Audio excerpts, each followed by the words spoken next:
liberty and justice for all. If everyone could please remain standing for one moment, for a moment of silence to honor our troops who are fighting overseas and those who have lost their lives in defense of our freedoms.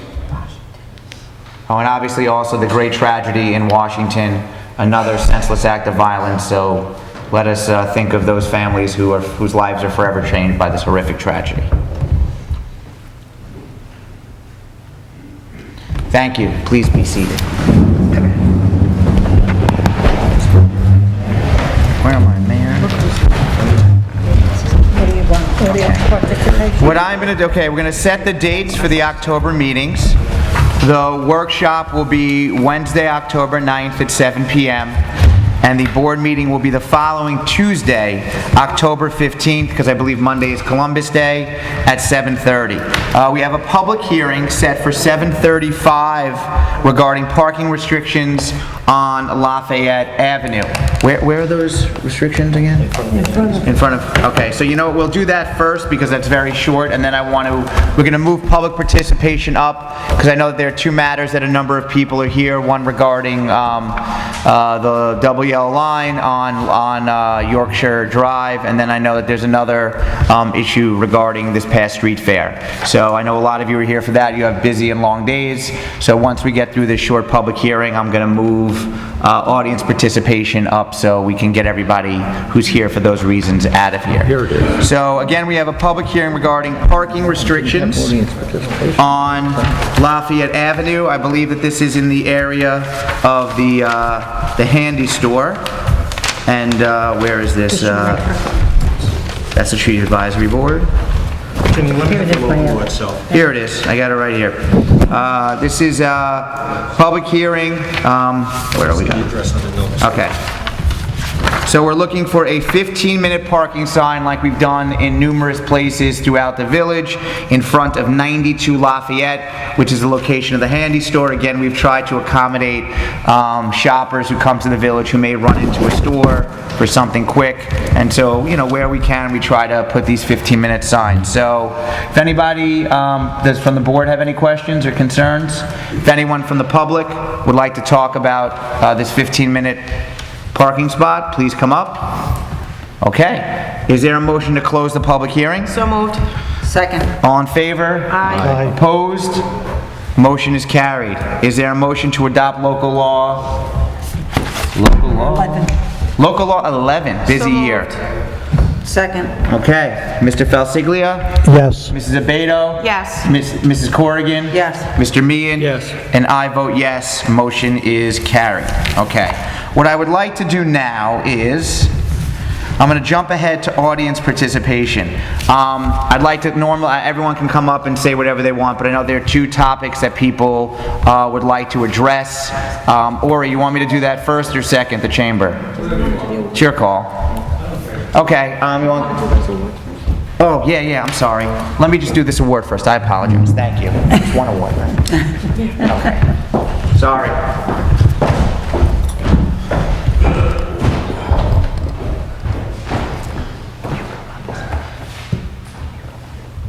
Isabel, do you mind? Yeah. Do you mind or no? Since you're here. I figure it'd be appropriate. This is the last Haggerty Award that I get to give out. While I'm here, I'm asking Mrs. Isabel Haggerty to come up. An institution here in the village of Suffern, as well as the widow of Andy Haggerty, former mayor and trustee, who is a great friend to all of us here in the village of Suffern and a mentor to me. So, prior to Andy passing on when he was still on the board, this board started an award known as the Andrew C. Haggerty Outstanding Service Award that really started off as a way to recognize village employees who go above and beyond the call of duty and serve the village in an extraordinary capacity. In the years since we created the award, it's expanded to recognize really anybody in the community who helps out, whether a volunteer, whether an employee, and someone who really just cares deeply about the village of Suffern and finds a unique way to serve the community, and it gives us the opportunity to show our appreciation. So it is my honor to have Isabel come up here next to me. Isabel up here with me. And this season's, for the summer 2013, Andrew C. Haggerty Award is presented to Andrew Camano. Andrew cannot be here tonight, but his wife and children are. So if you'd come up, I'd like to say that...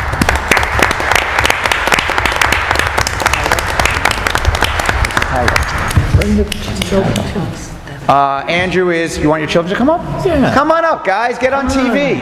I get it, yeah. Andrew is the commander of the Mawa Elks and has really been instrumental in making the fishing derby, really, which is one of the high points of our summer recreation calendar, an event that all the kids in the village look forward to, as well as helping out with the senior picnic, which we just had a couple of weeks ago. So it is my honor to present this, since Andrew can't be here, to you and your family, as well as we have a gift card here to a local restaurant, Ravi, so you can go out and or spend it, and we don't need to tell Andrew about it. Thank you. So if everyone, let's get a picture here. Isabel, want to hold that up?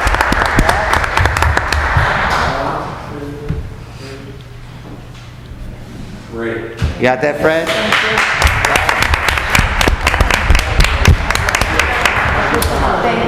I appreciate it. Guys, thank you. Yeah. Thank you. Isabel. I like the hair. Thank you, Trish, for reminding me to... Doesn't it? Okay, so I'd like to have audience participation, and the issue that we're going to talk about, I know that there was a petition, and we've discussed it several board meetings, the painting of double yellow lines on Yorkshire Drive. The board had talked about and decided that we were going to paint a line based on a recommendation of a traffic study from Cragmere all the way down to really where the LPL firehouse is, the length of Yorkshire and on to Sylvan Way. Was discussed, I believe, at the July meeting. There's a petition passed around, and the question is whether the village would be willing to paint the line from Cragmere down to Lancaster, where you first turn onto the road, and then again the line would continue where we put it in now between Parkside and Sylvan Way. So residents of the neighborhood got a petition, and they asked me if they could come before the board and address the board on that issue, as the line has not yet been painted. I believe that it's scheduled to happen either sometime later this month or next month. The county does it. We have the order in there. So I welcome any resident who wants to come up to discuss that issue.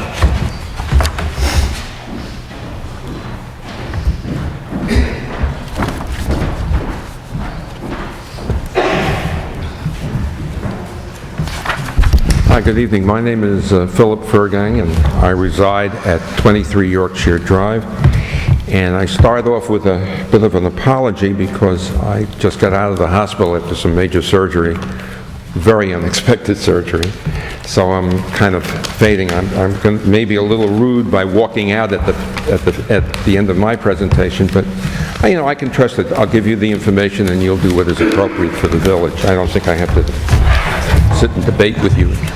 Basically, what I'm here this evening, by the way, just as an aside, I was just thinking, it was 41 years since I've been on the board. Wow. So it's quite a while. Anyway, I know that, I'm aware, my firm is aware that we looked into the traffic study that was done. And when I finish this, I'll give you a little bit of a personal motivation for being here. But this, I'd like to just dwell on the report and some comments and observations for you just to consider, and then you do what you think is appropriate with it. Our research went over legal cases in the towns and villages for liability for the failure to implement a double yellow line in the face of a traffic study recommending that one be done, and there are no such cases. It just doesn't exist. There's no liability if you obtain a report and they say to do it, and you in your wisdom decide not to do it. As I understand it, this originally arose out of an objection by a village resident who does not live on the, and I should just say a little bit about the Yorkshire Drive area, and I know that everyone here is aware of it, but just for the sake of getting the picture. It is a residential street of single-family homes at the base of which, following Stockbridge, below Stockbridge, it becomes a road that passes what essentially is a garden apartment structure. These are condos and co-ops facing on Yorkshire. And at some point, there's the remnants of a park, and further down, there's the Dare Field and so on. I'm concentrating this evening on the Yorkshire Drive period from Campbell down to Stockbridge.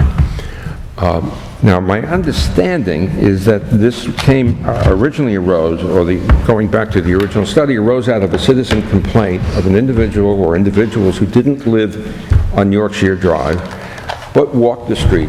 And their concern was that if they didn't have some sort of traffic control, they might be struck walking in a roadway where there are no appended sidewalks. Below Stockbridge, there are sidewalks, but not from that point all the way up to the nursing home on Campbell. So it struck me, just as a matter from my standpoint, of what does a yellow line, double yellow line, or even a single yellow line, what does that do? Well, it directs drivers, obviously, to stay within the limits of the assigned road path.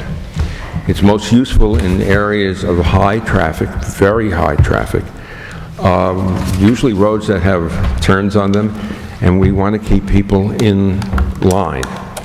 It doesn't affect overall speed or recklessness so long as that car stays within the double yellow lines. A logical concern, and here I don't have a study for you, but a logical concern is someone walking on the side of that road and suddenly appears before a driver that perhaps they're going too fast, or perhaps they're just not observing it. And that person is walking up. The double yellow line will be an inhibitor of them moving over, and you're more likely to have some sort of accident because the driver is going to, I'm going over the double yellow line, and then trying to make the split-second choice. Now, I'm not being apocalyptic, we're going to have a terrible accident, or I don't know that that's going to happen.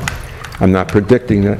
But I'm saying logically, what is the effect of the double yellow line in concerns the individuals who feel threatened by the traffic? And the answer is probably nothing.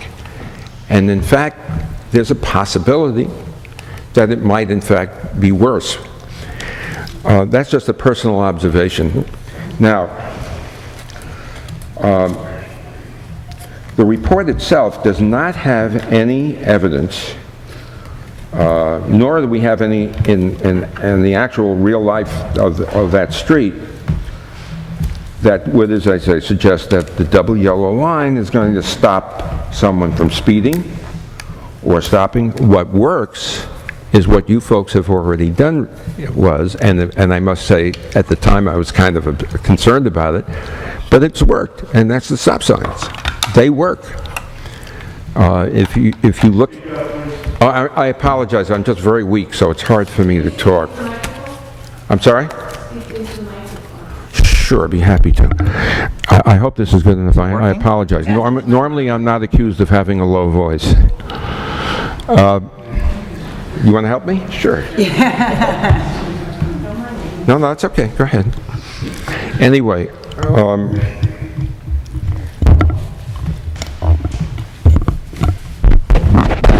so if it's speed we're trying to control, as I said, sorry, not working. Okay. Yeah, that works. I doubt that, I don't think the report, if you look at that report and read it critically, I think you may find that it doesn't critically address that issue at all. It's not within the confines of the report, and it was an important consideration. It was, as I understood it, unless my information is incorrect, that was part of the motivation for the village saying, hey, we better look at this. And yet the report didn't go there. It might have been wise if it did.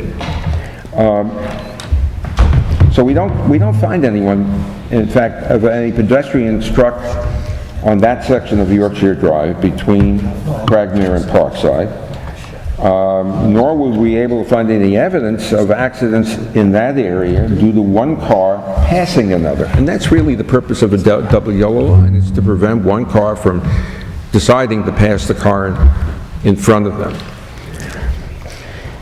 Our research also revealed that villages and towns in Rockland, including our neighbor Montebello, sought to implement traffic calming measures. That's what they call it.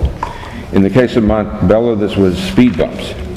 In the studies, the traffic causing measures that were taken would not be installed. These villages decided they would not install it on a street where fewer than 75% of those directly affected residences, homeowners, did not, if they had to support it, you had to get a level of 75%. That was their decision. And then they did not implement these requirements because there was a lack of that support. Now,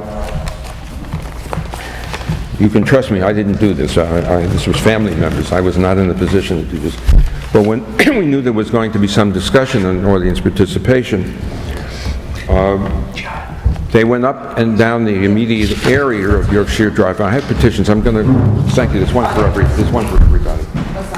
What I wanted to point out to you is the facts behind that collection. It was done almost as a secondary thought to see what our neighbors felt. It was conceivable that we'd go to our neighbors, oh, no, we want it, but they didn't. As a matter of fact, every family that was home signed that petition without hesitation. Everyone that was home signed it. And that was clearly more than 75% of the immediately affected families. So I would ask you to consider that in your consideration and what you want to do. Now, we would think that as you proceed to want to consider this further, if you do, and if your wisdom you want to go further with this, that it would be a good idea to involve the general community in the immediately affected area and invite them to public hearings so that they could put their thoughts in almost immediately, and that would help you shape your policy. That, of course, is your decision, and that's something that I know from my own experience. That's a board decision that you're going to make if you think it's appropriate, or you won't if you don't think it's appropriate. Now, we found some deficiencies in the report, and this is, I think, fairly important. The study was conducted before the reduction of the speed limit to 25 miles per hour. And John, I think you will remember when you and I were on the board way back when, the speed limits were much higher, and we were told we were handcuffed because state law said we couldn't make it lower. And since then, of course, it has been lowered. But this study was made before that, so we have no idea about the effects of that reduction on speeding in the village, and particularly speeding vis-a-vis pedestrians walking, which, as I understood, is the generation for the concern. Seems to me that at a minimum, given the clear change of circumstances, you would want to go back and take another look. Again, remember, all I'm suggesting are these are facts that have come to my attention. You have to make that decision. That's not my decision. That's what you guys are elected for. The study did not analyze at what percentage was speed, even in those circumstances, was exceeded. In other words, how fast were cars going when they exceeded the speed limit? What was, because that is a measure of the ultimate danger of anyone that's walking on that road. I've lived on that road for almost 50 years. And I have to tell you that while, of course, there's traffic, it is not a heavily trafficked road the way we look at, say, Campbell or Cragmere, and it would be a joke to compare it to Airmont or 59. But certainly within that area, it's a traveled street, but not a heavily, in my view. That's a personal opinion. not a heavily traveled street. The report identifies the nursing home on Cragmere Road as a school. Now, give that a moment's thought, because a school has an entirely different traffic pattern than a nursing home. And I've had family members in that nursing home. And of course, I've lived by that nursing home and passed it every day of my life for 50 years. And I have to tell you that someone coming at the traffic in and out of a nursing home, while it is substantial, it's not a minor thing. It is not like a school where you have children going in and out, and teachers going in, and administration going in on a heavy basis. So it seems to me that the report didn't really understand, may not have understood. And again, I think you'd want to question the preparers of the report to find that out, whether they fully understood what they were looking at. It doesn't designate the amount of cut-through traffic trying to get in and out in a quick manner. And I think you'd like to have that looked at and get that report updated in that regard. In other words, to give you a complete factual record so that you know what decision you're making and when you can feel comfortable when you make that decision. Again, I don't know your individual considerations, and you may have already done this. I'm not trying to presume something here. It's just that it seems to me that there are areas that you might want to look at.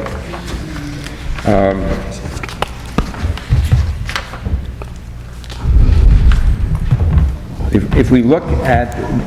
Phil, I'm sorry. I don't mean to cut you off, if we want to... I'm almost finished. Okay, no problem. I don't really want to go on. I can't go. Truthfully, I can't go much further.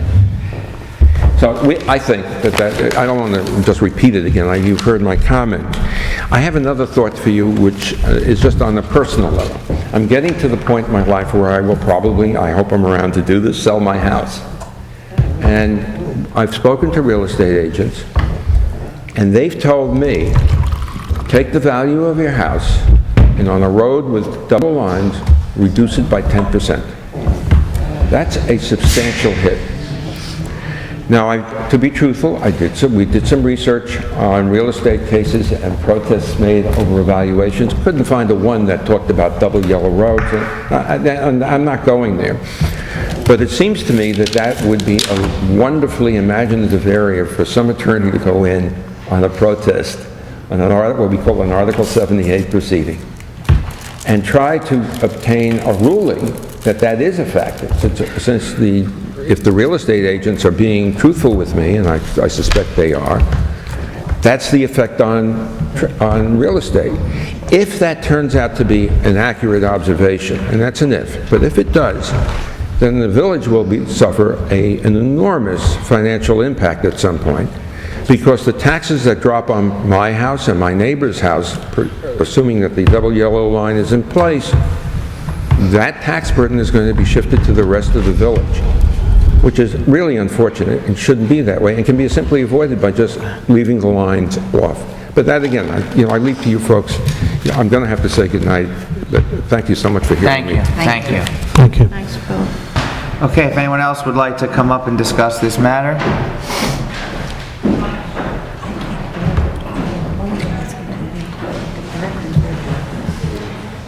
So what do we do? We can just vote on it? July? We have some in July.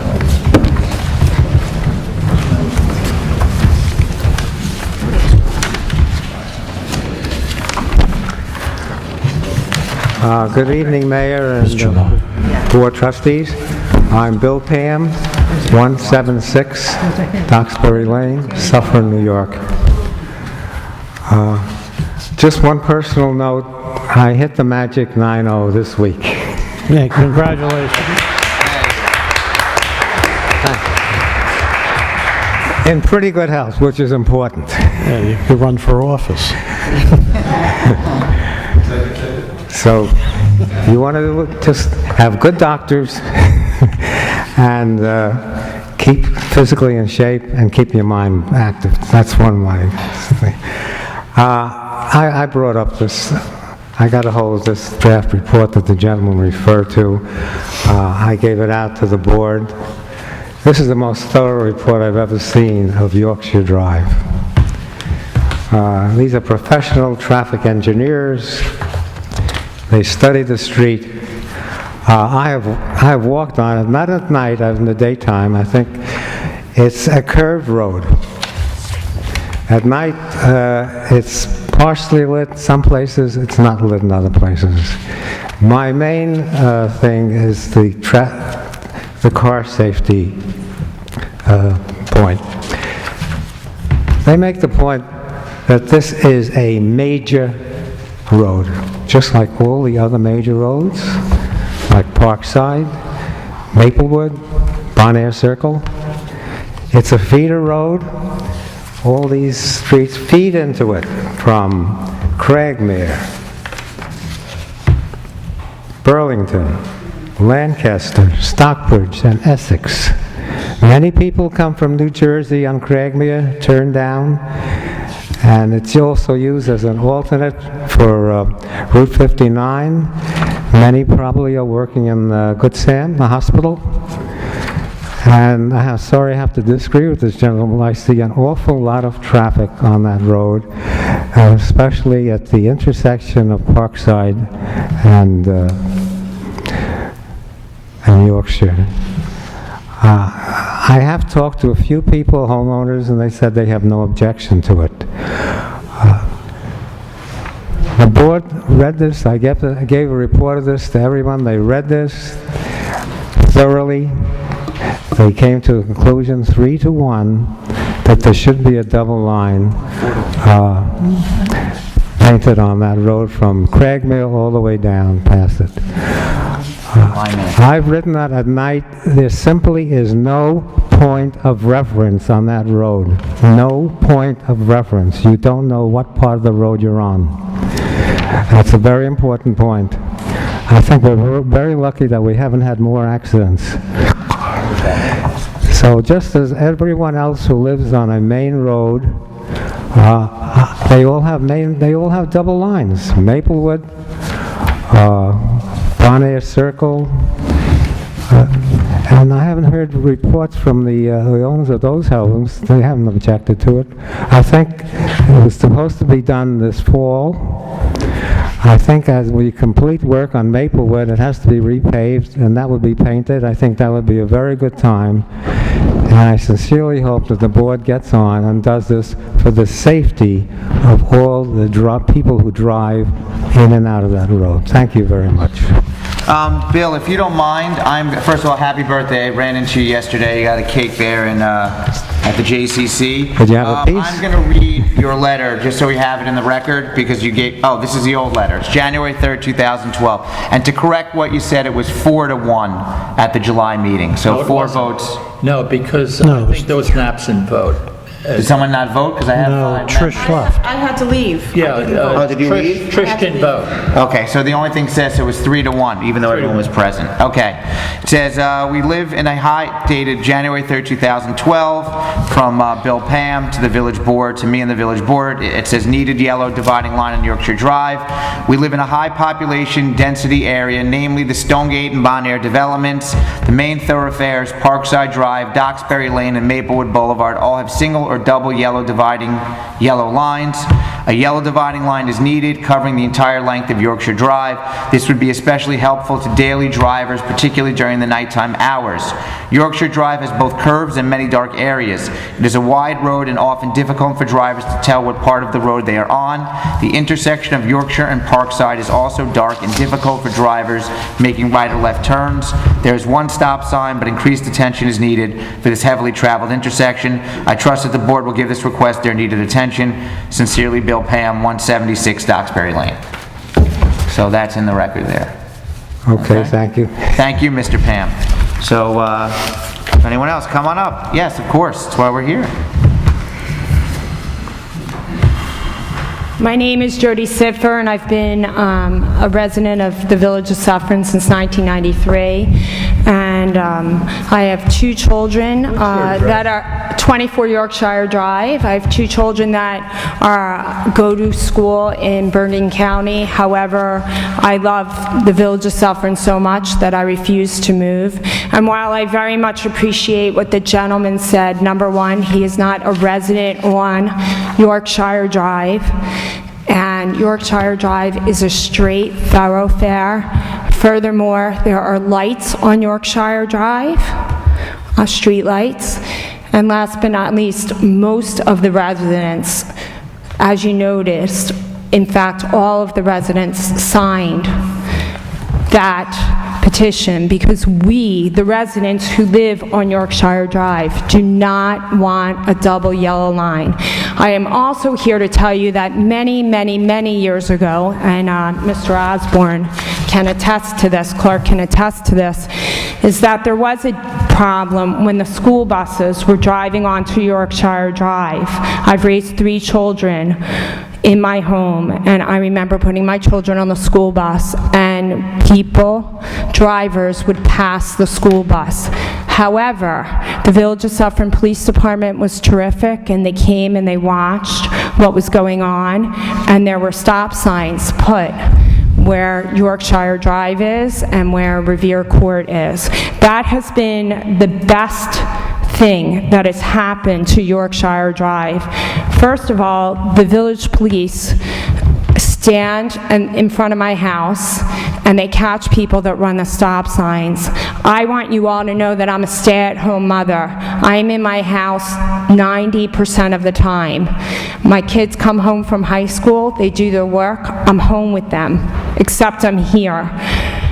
And I see people walking all the time. Furthermore, I walk a dog on Yorkshire Drive. While I appreciate what this gentleman has to say, in my 15 years or so that I've lived in my house, I have never, ever seen anything that he's saying. It's absolutely ludicrous to put a double yellow line on Yorkshire Drive. It's safe. The stop signs have helped it tremendously. And people walk on that street during the day. They work on it at night and go for walks, as do I, as do my children, as do many children in the neighborhood. Like I said before, straight line, and not one resident on Yorkshire Drive wants that double yellow line. And while I appreciate what he has to say, he is not a resident of Yorkshire Drive. And I feel that we, the residents, should have the say. Like I said, I could very easily have put my house up for sale and moved to Bergen County, New Jersey, where my children attend private school. But I stayed here because I love the Village of Suffern. And this issue is frustrating me because it's ridiculous. We do not need a double yellow line. Thank you, Jody. I'd like to...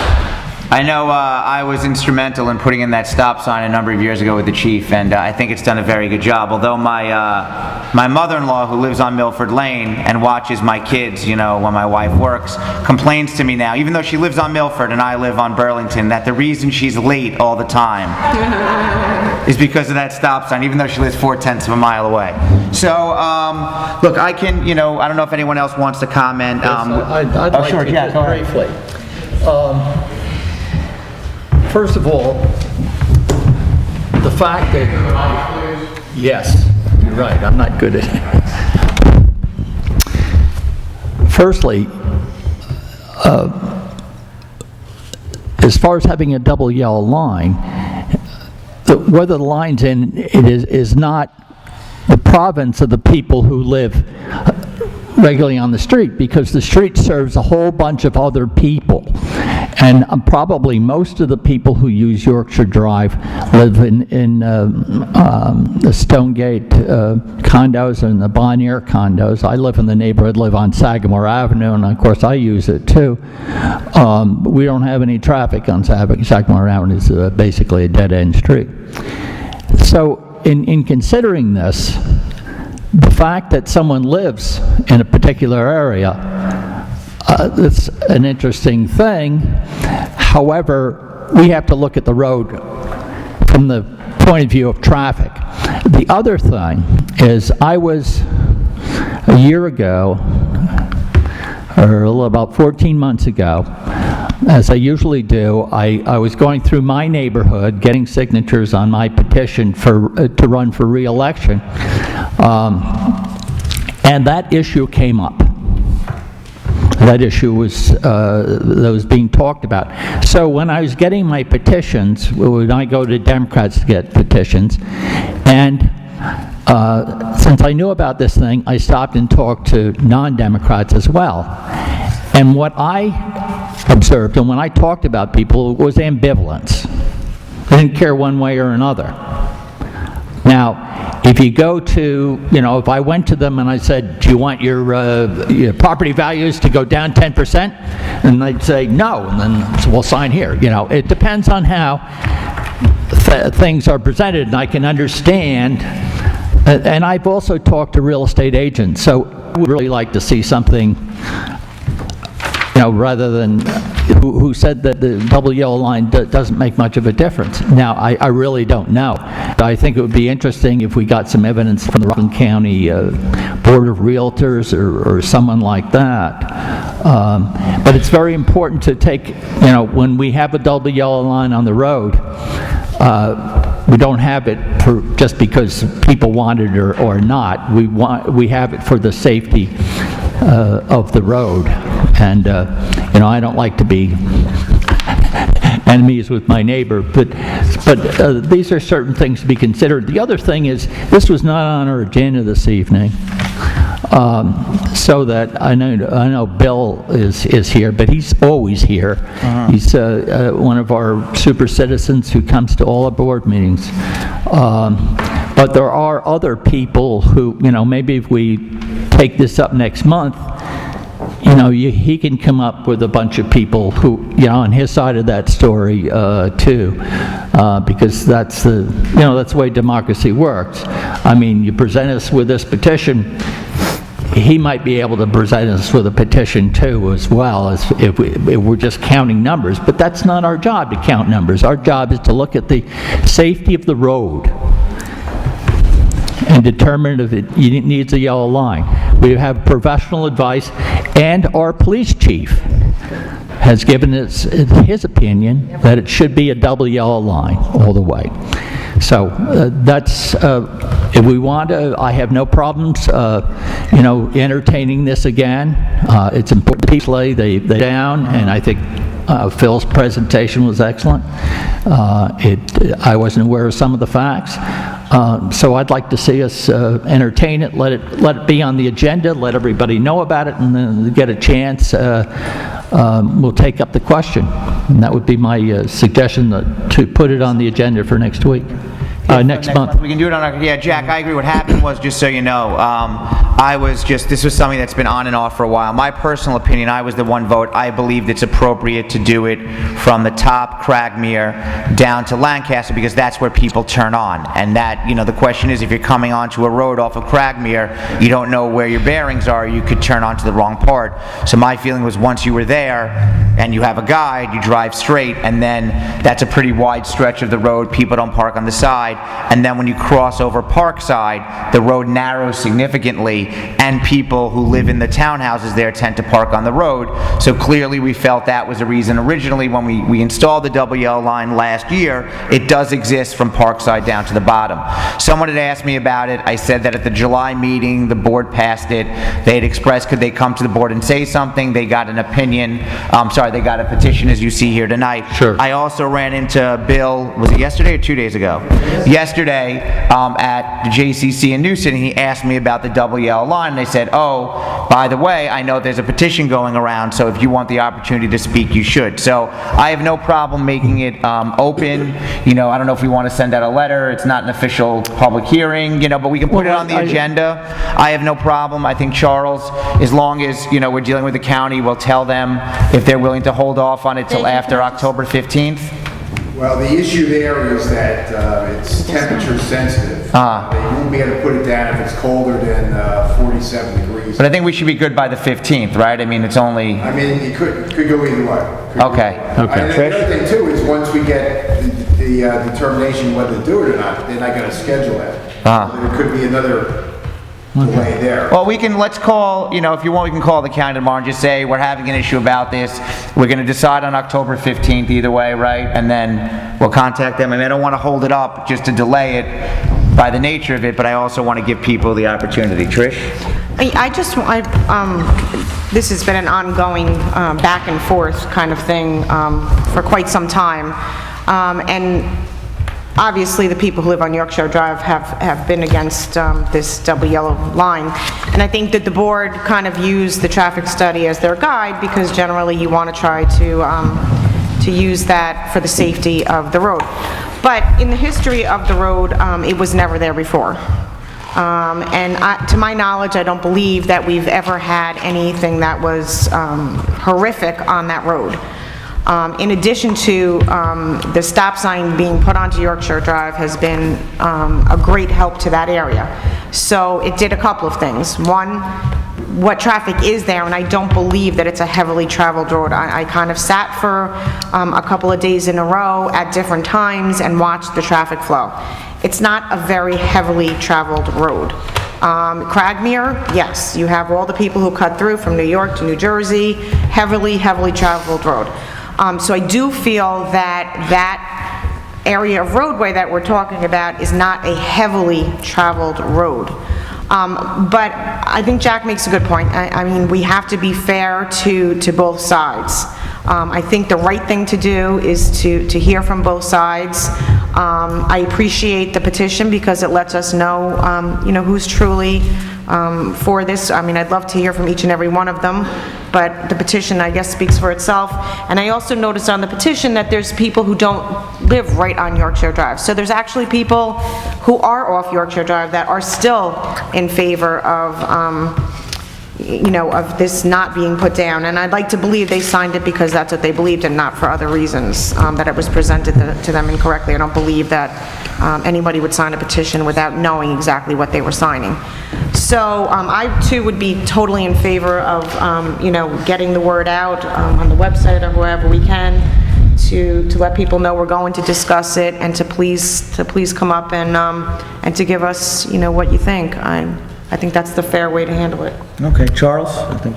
Well, I've lived in that neighborhood since I've been 15, and I've been on that road every day since I've been 15. And I've always maintained that the problem on that road is the lights, they're not equidistant.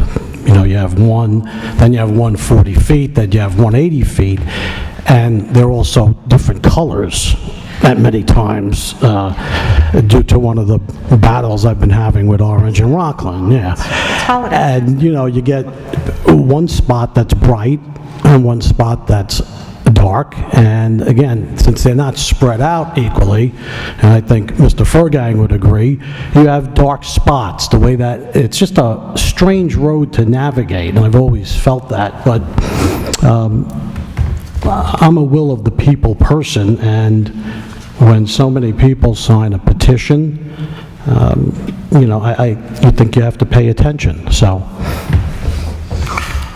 Okay, I mean, does anyone want to vote or move it to next month? I'd like to table it till next month, to give a chance for, everyone to be notified in the area that we are going to be discussing it, so if anyone else would like to come up to voice their concerns or opinions on it, we have the whole...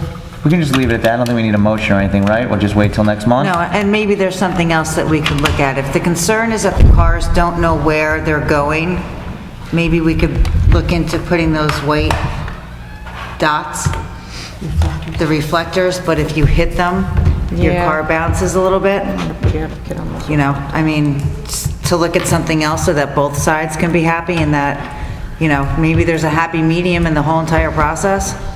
Yeah, I definitely think we should look into everything. Fair enough. So we'll wait till next meeting. There was one other thank you. Was there? I don't know. Is that fine? Till next, we'll discuss? Yes, that's Yes, very good. definitely. Okay, we'll leave it open. I know there was another before anyone else. Ori, if you want to come up, I had sent the board an email during this past street fair. There were a number of issues that were brought to the attention of me, and I conveyed to the rest of the board. Our fire chief went there in the morning, as well as Joe Hunt from our DPW, and we identified some concerns regarding food vendors in the Board of Health. the use of generators, even though I believe the fire chief told the vendors the morning when he went through not to use those generators.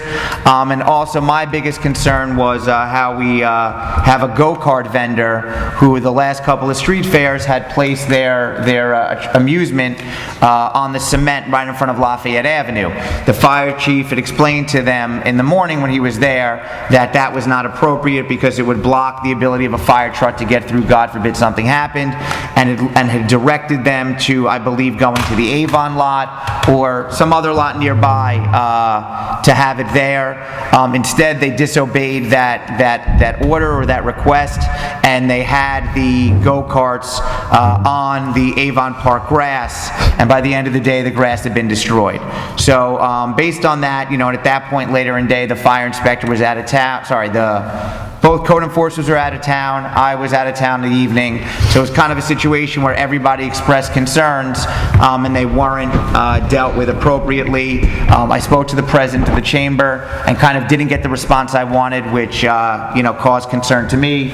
I wrote an email to the rest of the board members and essentially said, based on all this that happens, I didn't feel comfortable moving forward with the request from the Chamber of Commerce for the dates for the 2014 season, which would be April 27th and September 7th. Subsequently to that, I had a conversation with Mr. LaCorte, who's here, who's currently a board member and a past president, and he expressed to me his desire to come here to address those concerns in hopes of saying to the board, look, we will address those concerns, we'll make sure, but I guess requesting that we still schedule those dates. So obviously I want you to be here because I think the street fair has been something that's been great for 10 years. It's a great source of revenue for the chamber. I think the village is more than willing to offer up our services and help the chamber.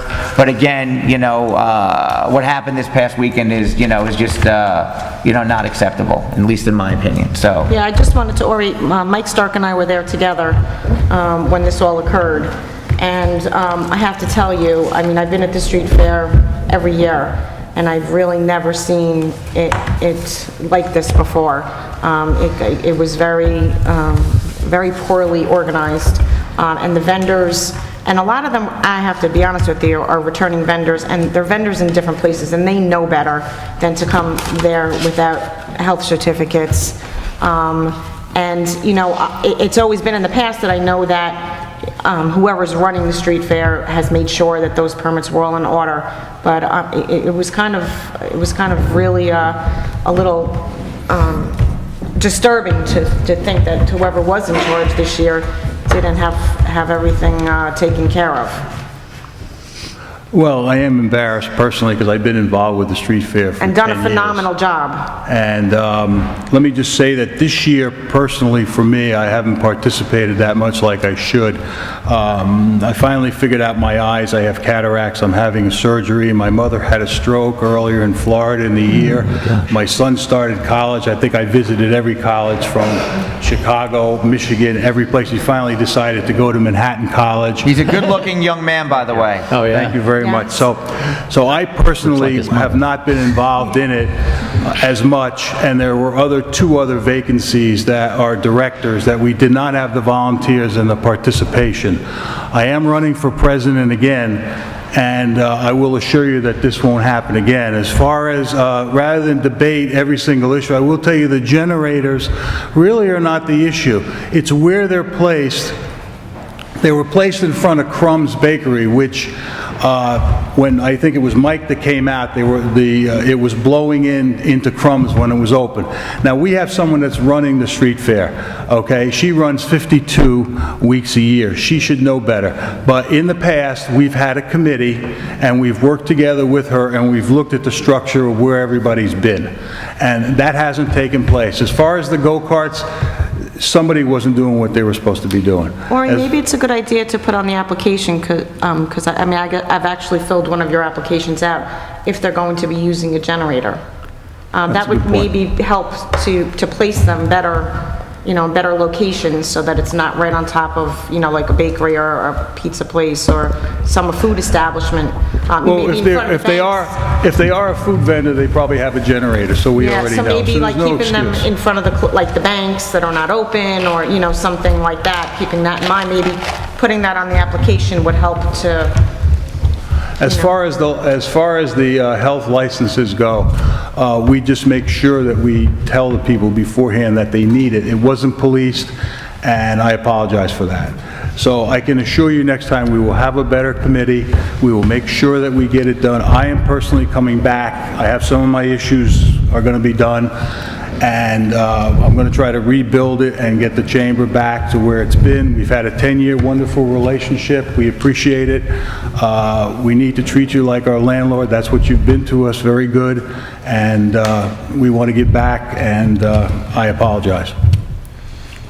Okay, so, I'm okay based on, because Ori and I had a long conversation, have a great relationship, and it was just an issue of, we've done so well, and then the idea of now we need to sit down and redo it is just something that I am sure that I personally in this village doesn't need to revisit, because, as you said, it's been a great 10-year relationship, so I think as long as we have people in charge, I personally feel comfortable. It was too many problems, and for me, the generators, the Board of Health, really the grass is what upset me, because, destruction of our property, and we try to keep the village beautiful, and people work hard, and they were told that, and they disregarded it, and the answer I got was, oh, I never made it up that far from the person. I'm like, look, that's not acceptable. It should have been in the recreation, community center parking lot. That's where it should have been. That's where it was? Okay, got it. That's where it should have been. So, I've been there for 10 years at 6:30 in the morning, okay? And I just celebrated a pretty big birthday, so my son going to college, I'm taking a little back seat. I took some time off. I've been playing a little golf.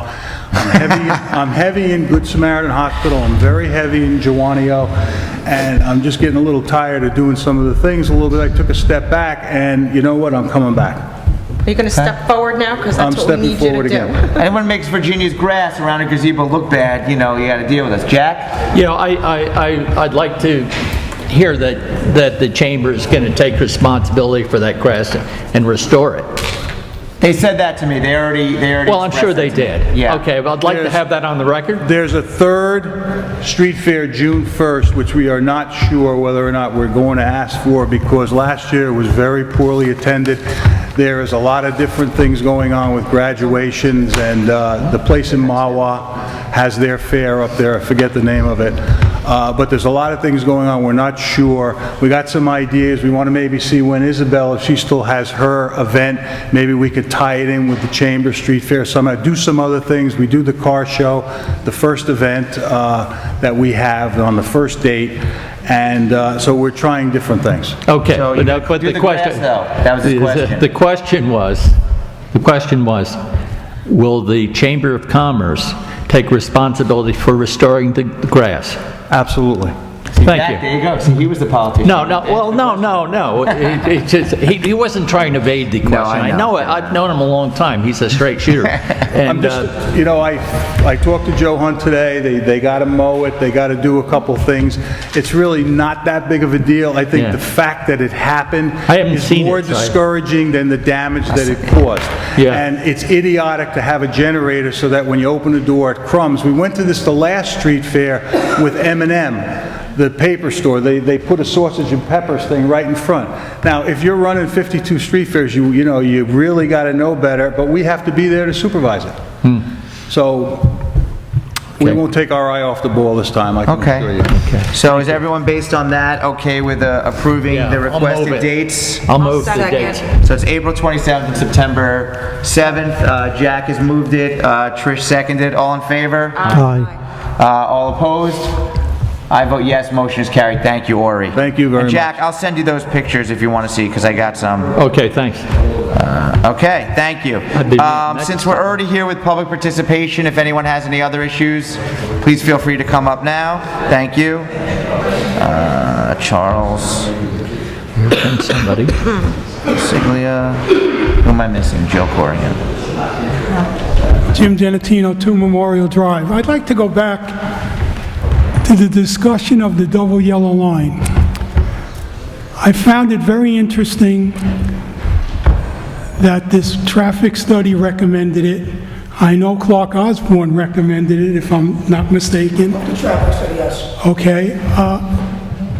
I've never seen this board react to petitions or public interest. There have been public hearings that this room was full about buildings that were going to be built, zone changes that were going to be done, where 100 or more people came out against it, and they weren't considered. Why is this a different case? And that's my only question. Well, there was a petition on Temple Lane for no park, and I remember that I honored that. So when you say this board, maybe you could be more specific. Well, I thought... Can you wait till you get back up there, please? I thought everyone knew exactly what I was talking about. I was talking about the building on 166 Wayne, where this room was full of everyone in that neighborhood who was against the zone change. And it didn't seem to make a bit of difference to the board. They went ahead and changed the zone.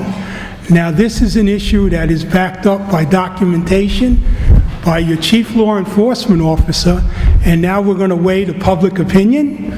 It just doesn't seem like the way things are usually done. Well, I wasn't there for that vote.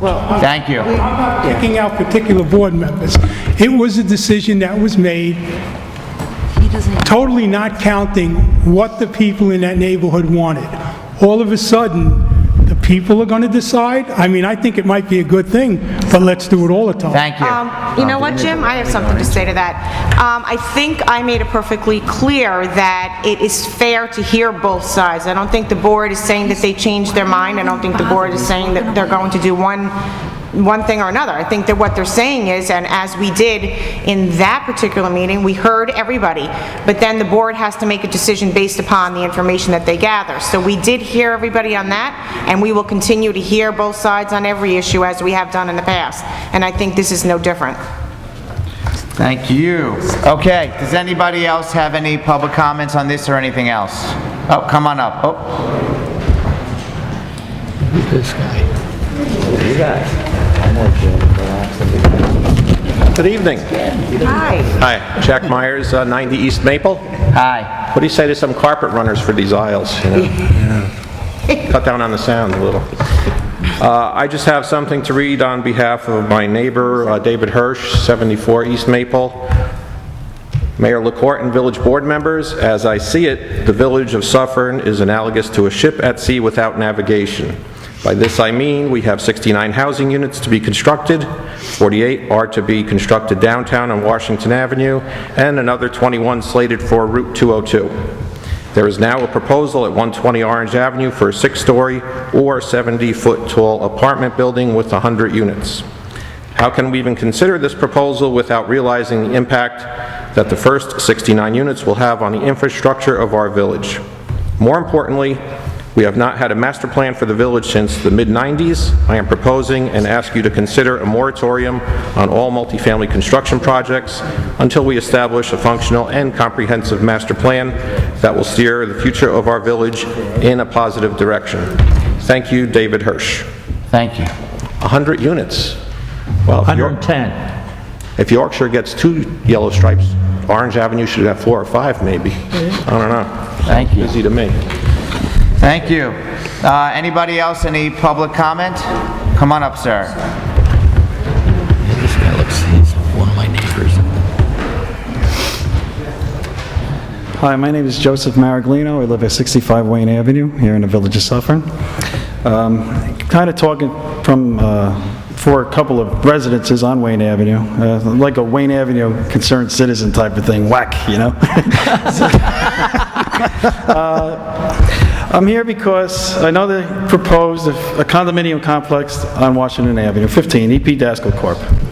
You passed the zoning law, it passed the planning board, I'm all for it, no problem. The problem I have is, for the past 5 years, the structure that was currently burnt down is still standing.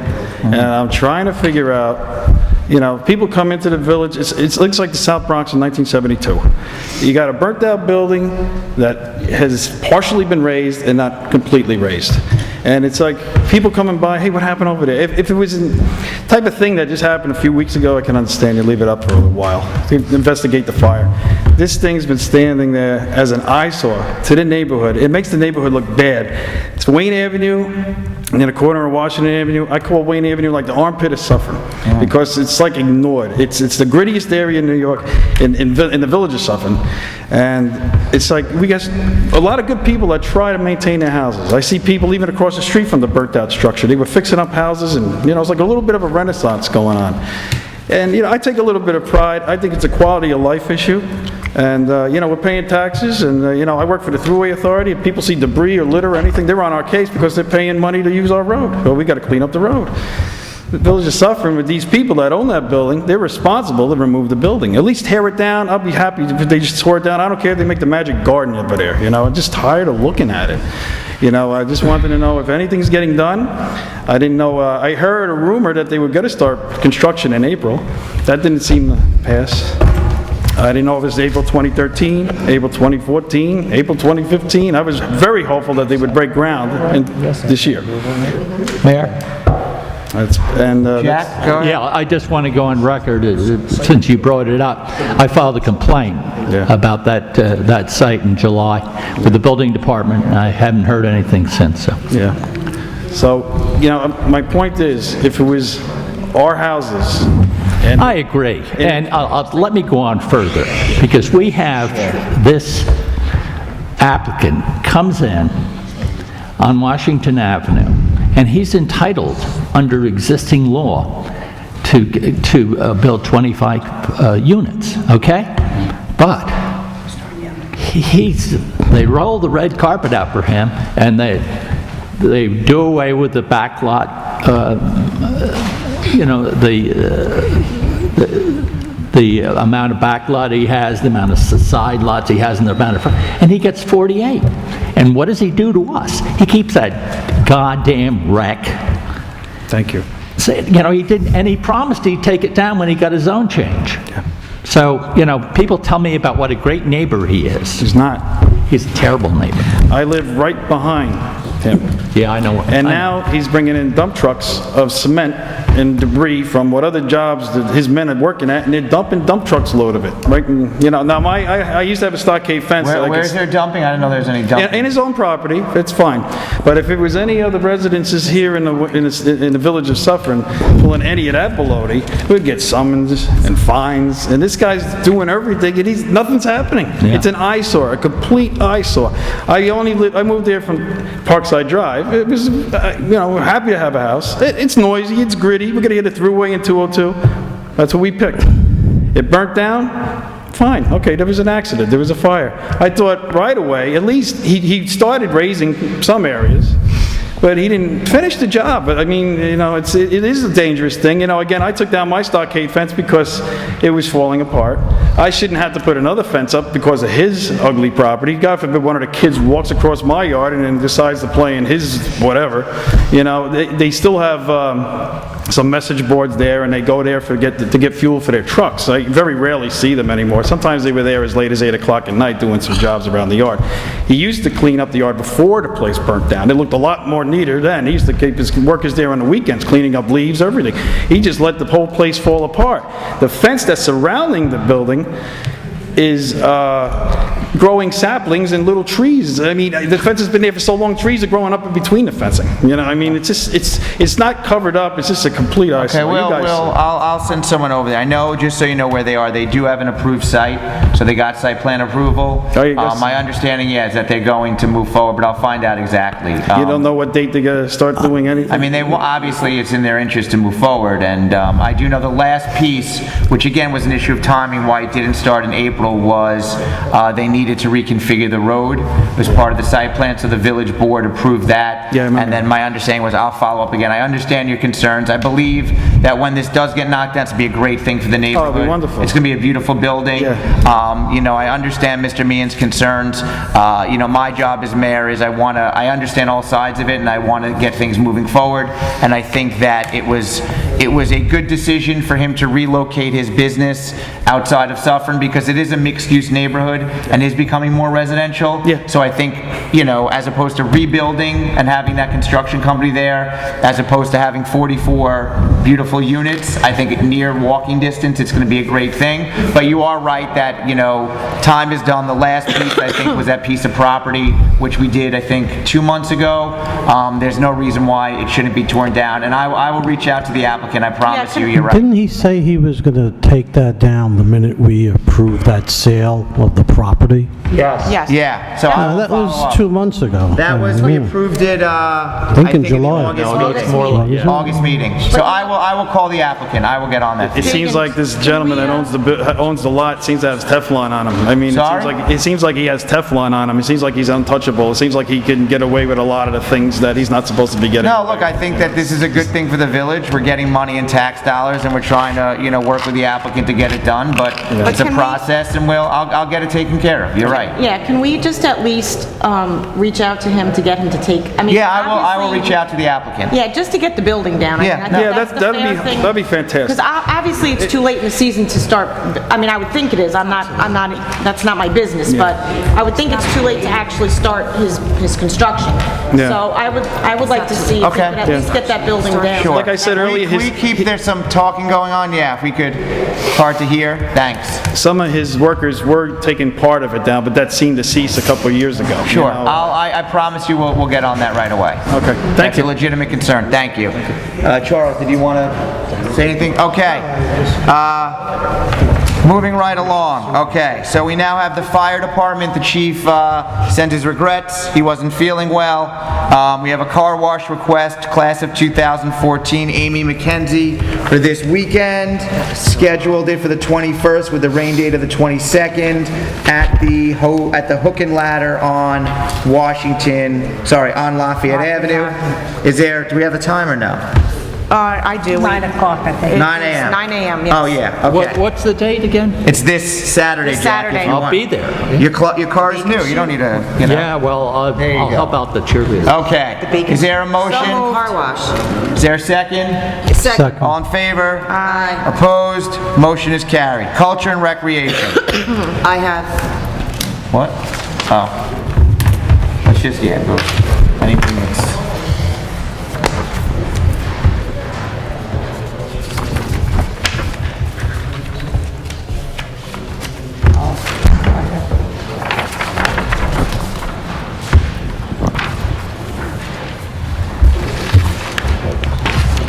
Good evening, Mayor and Village Board. Thank you for having me this evening. A couple of things that we have upcoming in Culture and Recreation. We like to promote that the Farmers Market is down at Lot A every Saturday morning. It's been there for a couple of months now, and it's going to November. November, we're going to be looking to do it at the Community Center for the winter months. There's also an event coming up called Taste of Suffern. This is a YMCA event and co-sponsored by the Chamber of Commerce. It's going to be tomorrow night, and there are many restaurants in the village of Suffern participating. If anyone's interested, you can contact the YMCA. We have it on our scroll bar, so on the website for the village. On September 22nd, which is Sunday, there's going to be an event at the Community Center. It's an Eagle Scout ceremony. We have, on September 24th, the Round Post Senior Picnic will be held at Cruckers. On September 26th, at the Community Center, we invite all seniors in the village to come and see a movie. We're going to have the movie A Big Wedding Day. On September 28th, which is the next Saturday, a week from this Saturday, we have our annual event, which we're looking forward to. It's going to be Suffern Day. We have events from 11 to 3. We have over 30 civic organizations going to be tables down at the down at Suffern Day. We have Chief Osborne has emergency services all lined up for the field. We have performers performing all morning and all afternoon at Suffern Day. And then we have fireworks and music by No Exit starting at 7 o'clock down at the ball field. So we invite everybody to come down and see that. The rain day, which we hope we do not have to go to, is the next day, which is Sunday. The next thing we have is on October 6th at the community center, we have a breast cancer event, and that will be held at the community center that afternoon. The first Dare Dance is coming up, which will be on Friday night, October 11th at the community center. The Halloween window painting, which is with the Suffern Recreation Department and the Chamber of Commerce, will be on October 19th, and that's going to be participation by 6th, 7th, and 8th graders from the Suffern Middle School. And then the annual Halloween parade is going to be on Sunday, October 27th. Okay. And then thank you very much for the Andrew Haggerty Award for Andrew Camano and his family. And then just something that we wanted to mention, this past summer, we had 2 youths from the Rockland County Youth Bureau, and we are looking to have 1 youth come back for a maximum of 10 hours a week to come and work for the village up until December 31st. So we're asking for permission for that. Yeah, we need to vote on, right? So moved. Second. Do we need a roll call or no? Yes. Okay. And again, just so you know, that program is up to 10 hours per week. It's a student. We had 2 students this summer, as Kathy said. One, got an experience, moving on with his life. The other, I think people were very, very impressed by, welcoming him back. Kush. That's like from Jerry Maguire. Kush Patel. So we're looking to re-employ him. It's up to 10 hours per week, and I believe the County Youth Bureau reimburses us 50%. 50% of his... Yeah, so obviously it's a good deal, and it gives the student the opportunity to get some real... And they go through an exhaustive training program before, and I think it's 12 weeks. So it's great to participate because, these kids go and they put this program in, and it'd be nice to get a job on the, on the other end of it. So I think that was a motion, right? A second, and I'll do a roll call, unless anyone has any questions about it. Mr. Falciglia? Yes. Mrs. Abato? Yes. Mrs. Corrigan? Yes. Mr. Meehan? Yes. And I vote yes. Thank you, Kathy. Thank you very much, Mayor. And I know the building department, everyone's fighting for his services. So, okay, now we have the village attorney, Mr. Rice. Thank you. Couple of quick updates. The Temple Park, we should have the deed recorded the end of this week or beginning of next week. It was anticipated that we would do a sit-down closing, but because of the circumstances of the seller's attorney and the seller, they've provided the documents and they're now in the possession of the title company. They're holding them in escrow. We'll be sending out a check to them for the purchase price and the tax adjustments this week as soon as their attorney agrees on the tax adjustments. So the property officially will be ours in a few days. Yeah, and then we're going to move forward with getting the equipment, right? I guess we talked about that, right, Joe? Yes. Yes. Thank you, FEMA. Excellent. Well, that was on my, yeah, I guess. While we're on the subject of parks, we're also looking, I happened to be at the Dare Rink last Saturday with my daughters, and I was noticing that, while the Dare Rink is great and, it's great activities, there's, if your kids and you have more than one child, they're not playing in hockey, and they're there, it's just a very unsafe location. There's really no place for kids to run around. I've stopped my kids from running into the street, and so I spoke to the chief, DPW, everybody here, and we talked about building a small playground on the site there. That way parents, with a fence can feel comfortable having one child or 2 children playing in the playground while they watch the hockey. We have money in lieu of recreation. We looked at the site between doing the fence work and the playground. I was asking the village so Kathy could move forward on the playground equipment to authorize the board, I think, what did we say, not to exceed $18,000? $18,000 on playground equipment to come from the money in lieu of recreation fund, which is a designated fund paid for by anybody who gets subdivision approval. So there's money in this fund, and then later on we'll come back, I guess, when Charles figures out what else needs to be done in terms of the fencing. So since we brought that up now, and I know you'll resend me that email with pictures. So if there's a vote of the board to, obviously we have to get proposals, it doesn't have to be bid. So we'll get 3 vendors pursuant to our purchasing policy, but this way Kathy can move forward at least, if we have a not to exceed amount. So moved. That's proper, right? Second. Okay. Do I need I guess roll call? Yeah, Mr. Falciglia? Yes. Mrs. Abato? Yes. Mrs. Corrigan? Yes. Mr. Meehan? Yes. And I vote yes, and the goal here, team, is to be able to dedicate this playground by the end of the Dare hockey season, right, Chief, which is like the second week in November. So that's why everybody loves me here, because we came up with it last week and said we're gonna have it done by November, but that's what's great about this village. Everybody works together. Thank you, Mrs. Haggerty. No, it's really just not safe there, and this way, it's a good thing for parents to be able to bring more than one kid there and, let their spouse go shopping and they can take all the kids, because right now it's really not a safe environment. So that's a good thing. So, Mr. Attorney, back to you. Right, with our other real estate transactions, the purchase of the 4 homes in Squires Gate, we have tentative closing dates of September 27th. The one big contingency is one of the properties is a short sale, and the seller is going to have his bank approval before that. We want to make all the purchases on the same day or pretty close to it, because it starts some other time periods running.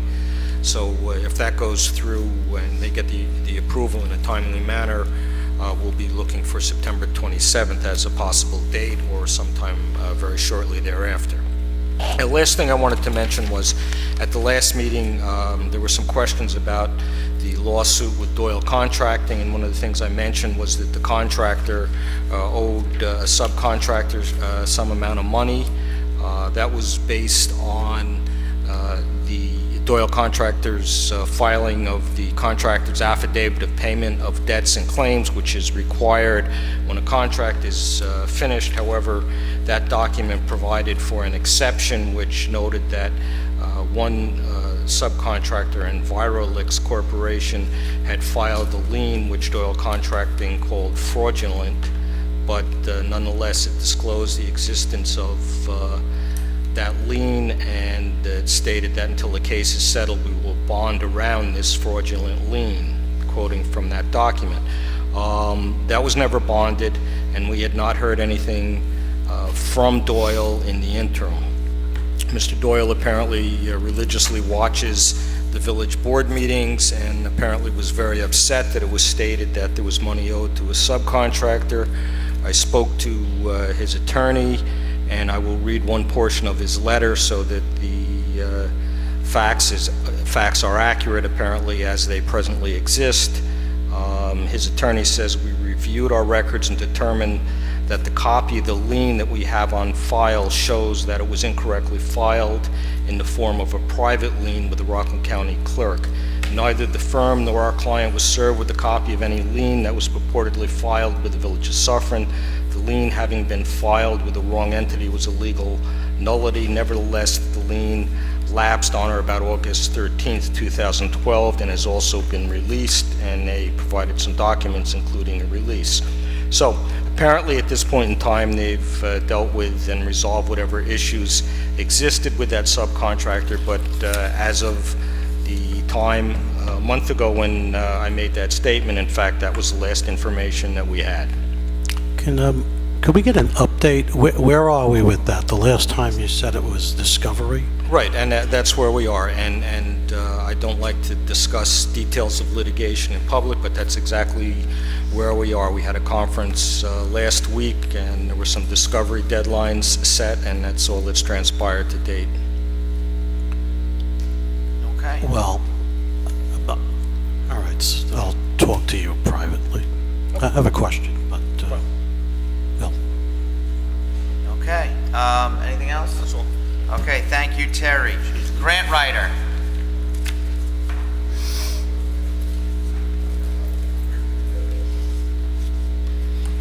Hello, Board. In the Village of Suffern becoming a Tree City USA, last month we, for the last board meeting, we approved the new ordinance. We've since have a proclamation declaring us a Tree City USA, which was written. And now we need to get a board appointed, a tree advisory board. And I have before you 5 people. The ordinance stipulates certain criteria that the board members have to meet, and all of these board members, we do fulfill the criteria. So it would be Bruce Simon as the chair, John Wicks, who is of Wicks Arborist, would be a board member, Charles Barone, who lives over on Mansfield Place, has been very much an advocate for Arbor Day and trees, myself, and also Charles Sawicki of the DPW. Okay, and everyone should note that the paper with their names is printed on recycled paper. So I guess if, would I make a motion to confirm? I appoint them. I appoint the members as stated by Fred. And is there a motion to confirm? Motion to confirm. Is there a second? Second. All in favor? Aye. Opposed? Motion is carried. When do you want the appointments to begin, and when do you want It's a 3-year term. Well, it's 3, 3, and then 2, 2. I guess Fred will go over that. Right, yeah, there's 5. It indicates it on the sheet. It indicates it on the sheet. Wait, Right. hold on. What? You have to, it has to run with your appointments, you know what I'm saying? what So year? you're gonna have to appoint them for 1 month and then reappoint them again at the appointments. And how do we do that? Can we do that? Can you explain it? Yeah. No one's asked the question, I'm just trying to... The question figure is the what best way- Trish is No, saying, I'm trying yeah. to figure out the best way to do it. Why don't you just give the term of their first appointment to expire on a date 3 years after another, in other words, so the 3-year term would expire on November 30th, 31st, 2016. Yeah. Okay, and the All right? 2-year terms So would there be would on 3 years and 1 month for the 2015. first appointment. Okay. So I will amend, A motion? well, amend the, I guess you have to amend Well, do I your... have to? I guess it's well... Well, I think the motion was not clear. I'll confirm it subject to the... Recommendation. the recommendation of the village attorney Okay. that the expiration date of the appointment will be November 30th, 2016. 16 for the 3-year terms and 15 for the 2-year And 15, terms. right. Okay, yeah, there's a motion to confirm, a second, all in favor? Aye. Opposed? Motion is carried. Okay, just real quick, been working with Assemblywoman Ellen Jaffe to secure money for the Clifford Theater. I mentioned that before, we were able to get $2,000, and Kathy Mills just gave me the paperwork that we got from the New York State Office of Parks, Recreation, and Historic Preservation for that, so that's really good. Excellent. Thank you. Thank you, Fred. Recycling Committee, Mr. Simon. What? Big night, congratulations. Congratulations, Mr. Chairman. Another hobby, my wife will be so happy. Yes. Mr. Mayor. It was too easy. Mr. Mayor, board members, thank you for allowing me to address you. On behalf of the Recycling Committee, I just want to announce the second Not Just Battery Saturday coming up on Saturday, November the 2nd from 10 a.m. to 2 p.m.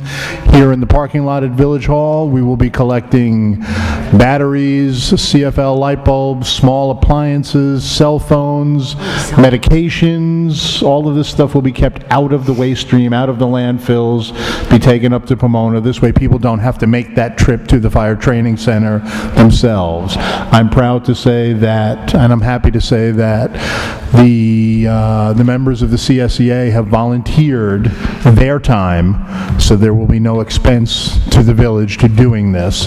This is just a matter of taking stuff out of the garbage and putting it in recycling where it actually belongs. Mr. Falciglia. Will you be collecting paint cans? This time we will not. We are looking into it. That brings up a whole other set of issues. For this year, we will not. In the future, it is possible. Are there any questions from the board? Okay. Sorry. Oh, Ginny has some. Okay. I thought Mr. Reich just gave me the finger. I wasn't sure, but again, it's too easy. You got to take them where you can. Ladies and gentlemen, thank you very much. Okay. Thank you, Bruce. We need a motion to adopt that? Is there a motion to Approve the date. approve the date? Second? Second. All in favor? Aye. Opposed? Motion is carried. Thank you, Mr. Simon. Chief Osborne. Okay, thank you, Mayor and Board. I just have a few items for you tonight. The first will be the surplus, a 2006 Ford Expedition, which is our K-9 vehicle. The vehicle is going on 8 years old. We had, which I know I spoke to every board member personally about, a lot of engine problems with it.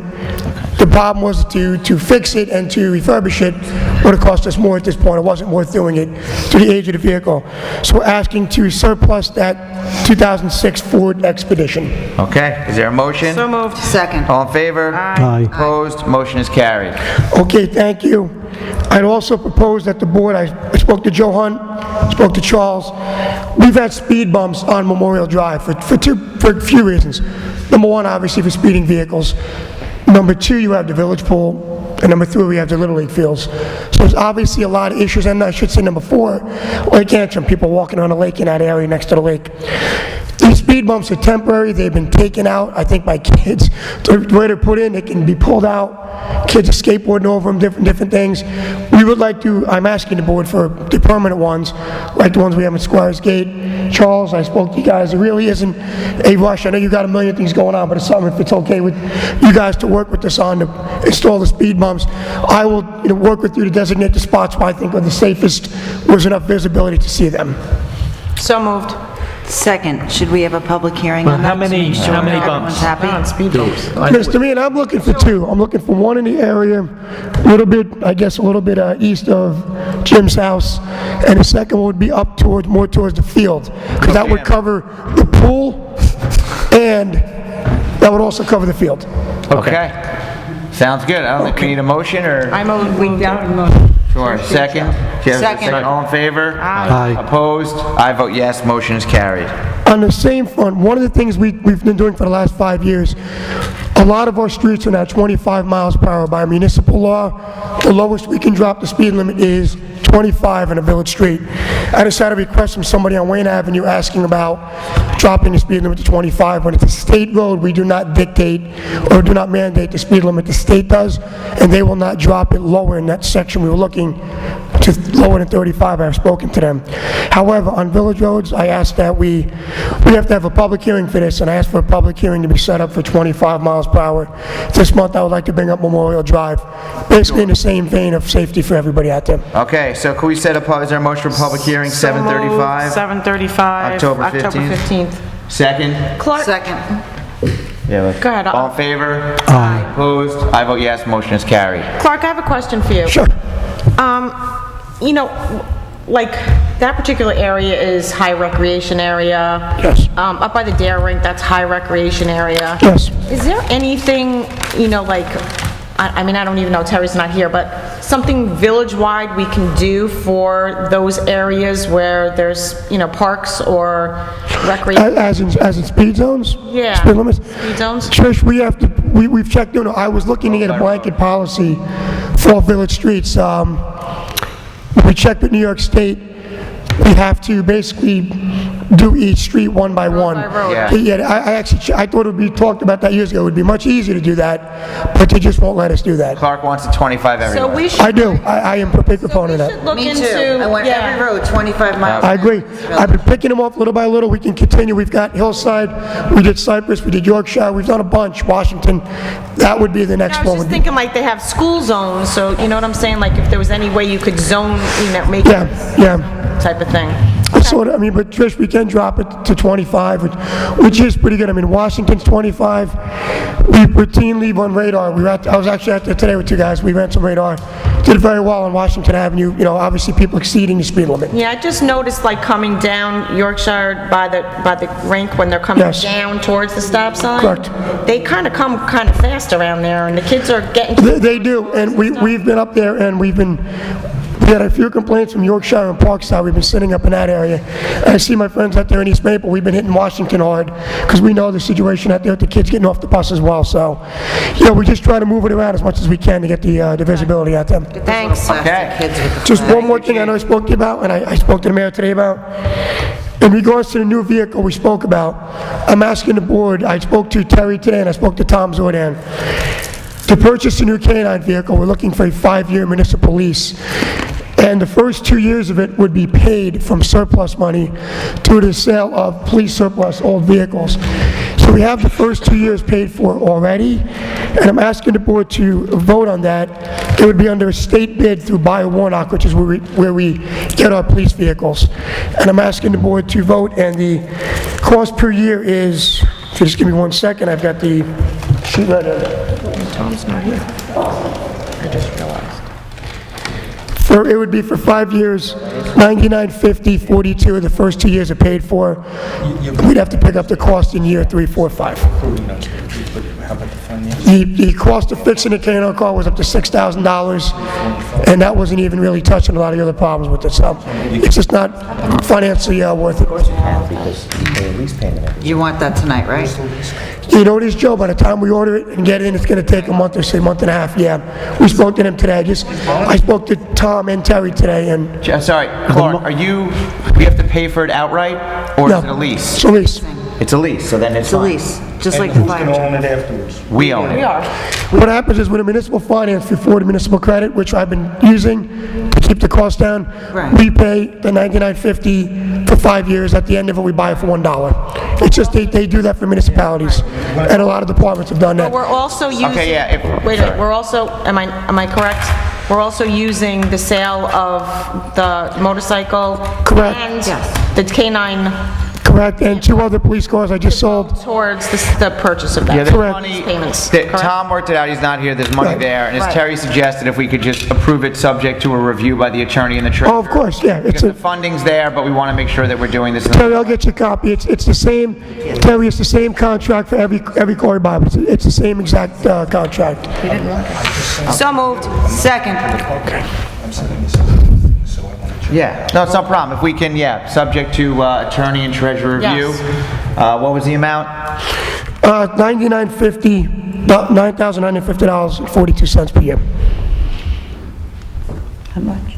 You got the motorcycle money already, right? Okay, is there I'm sorry, Charles. Okay, Mr. Falciglia. You got the motorcycle money already? Oh, yeah, we got the check coming this week. It's confirmed to the town of Warwick. Yes, it's already, I spoke to the chief actually today up there, yeah. Yes? Roll call. Did you vote? Oh, I thought you were asking me if I wanted to ask him a question. No. But you already did. I'm asking if you want to vote. Yes, yes. Yes and yes. Yes, So he yes, said and yes yes. and yes. It's a Mrs. double yes. Abato. Yes. Mrs. Corrigan. Yes. Mr. Meehan. Does that count? I vote yes. Motion is carried. I just want to thank you because the services that our K-9 unit provides, and Officer Venturini, the time he puts in off-duty helping us out as well. I just want to thank you. This is a well-deserved for him. Thank you for your support on that. Thanks, Chief. Department of Public Works.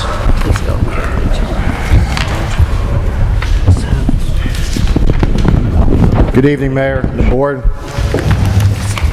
I am requesting the appointment of Mr. Steve Cartieres to the Water and Sewer Mechanic 1 position at a rate of pay of $30.50 per hour, effective September 18th, 2013. So moved. Second. Before I do a roll call vote on all this, Mr. Sawicki is bringing forth a number of personnel matters that are all been reviewed by the treasurer, and there's some increases, some decreases, but it all nets out to come out to the same amount, or actually a little less for the village.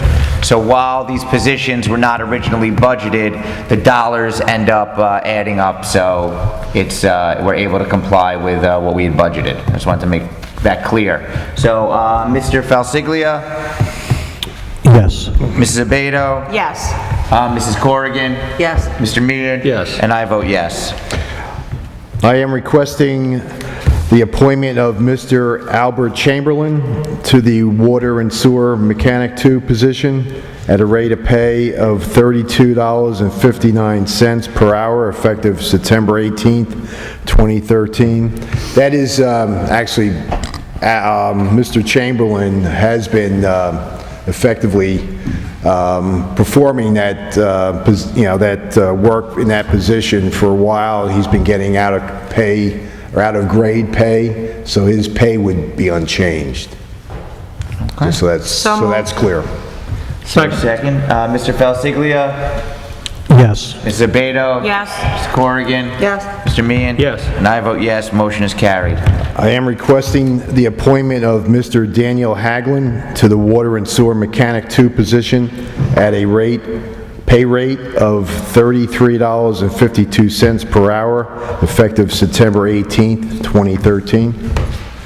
So moved. Second. Mr. Falciglia? Abstain. Okay, Mrs. Abato? Yes.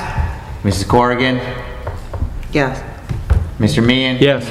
I vote yes, motion is carried.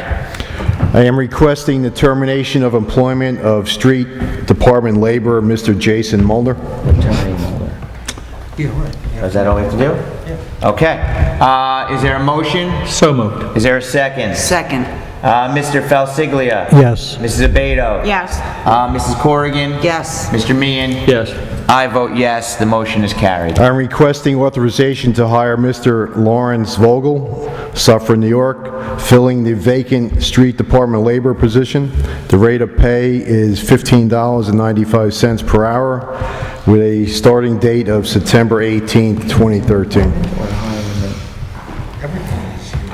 Some appointing. I'm appointing them all. So, okay, sure. Is there, I'm appointing them, so I'm going to do the same. Oh, you Is there a are? motion? Motion to confirm. Is there a second? Second. Mr. Falciglia?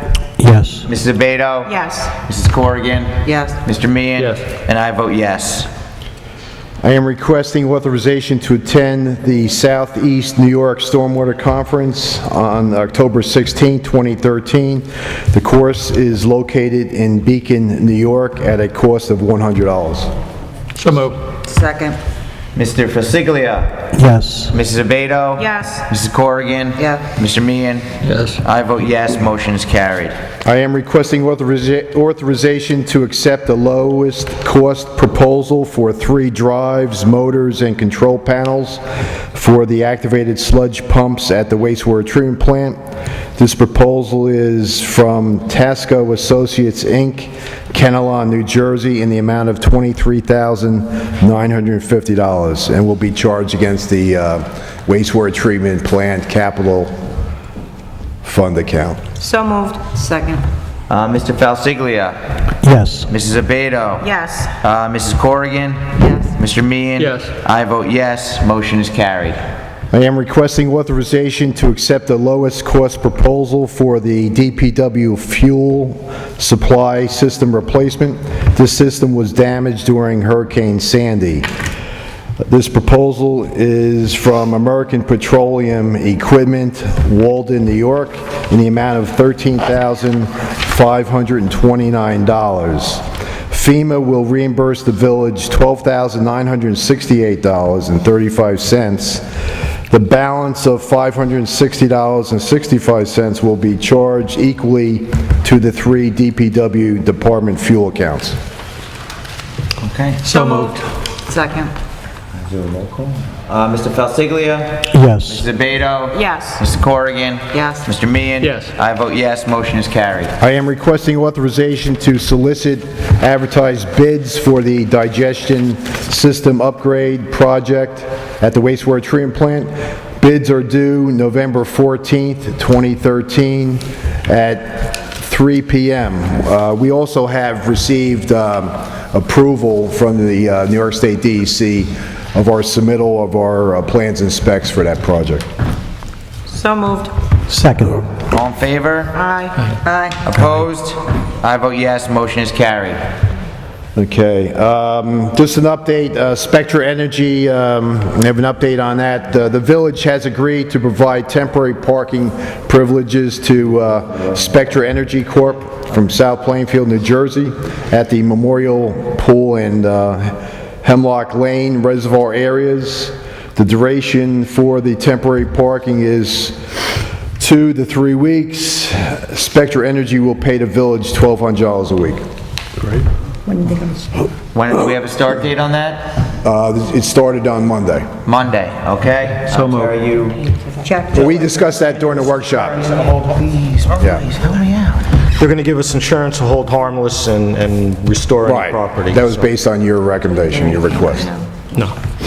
Okay, do we need a motion? Okay, sure. Okay. Jack moves it.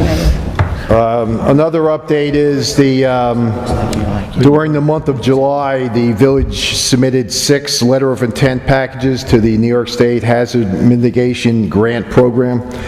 Based on the submittal letters of intent, the village has been requested to submit applications for all 6. That's good. So we're in the midst of doing that. Yippee! One last item, a permit was issued for construction of 2 new homes on Hillside Avenue. A fee of $3,000 was paid for a new sewer connection at number 22, and $500 was paid for an existing spur connection at 20 Hillside Avenue. The actual field conditions were different than anticipated. Number 22, Hillside, also had an existing spur connection, and I am requesting authorization to refund $2,500 to Mr. Ryan of Stuff 4 Inc., Sloatsburg, New York. So moved. Second. I should do a roll call. Mr. Falciglia? Yes. Mrs. Abato? Yes. Mrs. Corrigan? Yes. Mr. Meehan? Yes. And I vote yes, motion is carried. That's it. Charles, thank you so much. I know a lot on your agenda there, and keep up the good work. Okay, village clerk. We have the minutes of the regular board meeting of July the 8th. Is there a motion? So moved. Is there a second? Second. All in favor? Aye. Opposed? I vote yes, motion is carried. Approval of the regular board meeting of August the 5th. So moved. Second. All in favor? Aye. Opposed? I vote yes, motion is carried. We did the chamber. We did the chamber, and the request for mystic image for an A-frame sign. You each have a from the code enforcer. So moved. Second. All in favor? Aye. Opposed? I vote yes, motion is carried. That's all I have. Okay, wonderful job. Finance. I'm standing in for Tom Zordan today. We have here before you a number of capital fund accounts, old accounts that are being closed out. By closing out these projects, we refund $30,115 to the water fund, $26,608.14 to the general fund. There you go. So there's a list here. Do we have to go through or just? No. Okay. Is there a motion to adopt these, to close these funds? Is there a second? Second. Do I need a roll call? Mr. Falciglia? Yes. Mrs. Abato? Yes. Mrs. Corrigan? Yes. Mr. Meehan? Yes. I vote yes. Motion is carried. Trustees? Yes, just Mr. Meehan? briefly. The village received a letter that said, from Quarry Ridge of Suffern, LLC, to whom it may concern, pursuant to the instruction of Trustee Jack Meehan, that's me, please accept this check as per our agreement with the village of Suffern. Please, and the check is for $34,655.06, and this is to keep Quarry Ridge's pledge to make up the amount that we lose in taxes on the quarry because it's owned by the town of Brownfield. So Nice job. that's enough Good job, to pay Jack. me for 3 years. That's right. He takes the revenue, but none of the money we spent tonight is his, It's 3.5 No, years. good job. So the check is cleared, thank you. Yep. I have a couple of items. One is for Orange Avenue. The planning board is meeting regarding the creation of a new zone and then applying a zone change to this property. This has been something that this village has been discussing for 9 years. Urban renewal on Orange Avenue. It's pretty amazing that we're about to move forward here, that all landowners have signed on without the use of eminent domain, and I believe that while this is only the first step, because if the board does approve, first there'll be two things: adopt a new transit-oriented zone, which will exist going forward, and then also to apply that zone to this piece of property. This is the first step going forward, and then obviously the project will come forward for site plan approval, and there will be public hearings at this time. So what I'd like to do is to set a public hearing for the zone change on Orange Avenue for October 15th at, the other one's short, right? So 7:40 p.m. Is there a motion? So moved. Is there a second? I'll make the second. All in favor? Aye. Aye. Aye. Okay, all opposed? I vote yes, the motion is carried, so public hearing's there. Next on the agenda, we have appointment of a data entry operator 2. That's been posted already, right? Yes. Okay, we posted the position. We had one, right? One applicant who is currently an employee, Ann Rizzo, and this position would represent a 10% increase in her salary from $23.02 an hour to $25.38. This is in the police department? No, court. Court, excuse me. Ann Rizzo in the court from $23.02 to $25.38. Tom actually sent us an email regarding how that was going to be Yes. taken care of. Okay, so it's my motion to appoint. Sorry, Motion to confirm. Motion to confirm. Is there a second? Second. Mr. Falciglia? Yes. Mrs. Abato? Yes. Mrs. Corrigan? Yes. Mr. Meehan? Yes. And I vote yes. And then finally, we have the establishment, we're asking for the establishment of a recreation information clerk. Do we have to give the amount, or we're just posting it? We're posting that. Is this a new position, or are we reassigning it's- somebody? Again, we're Updating. yeah, we're putting this position out there. Anyone can apply. Oh, I see. But we understand that they're internal applicants. Okay. So again, this would likely be someone internally receiving a promotion. We're establishing it So tonight. moved. Okay, so it's just to establish, I need a roll Second. call, right? All in favor? Aye. Opposed? I vote yes, the motion is carried. Motion to adjourn. Is there a motion to adjourn? Oh, that was a motion to adjourn. Is there a second? Second. All in favor? Aye. Opposed?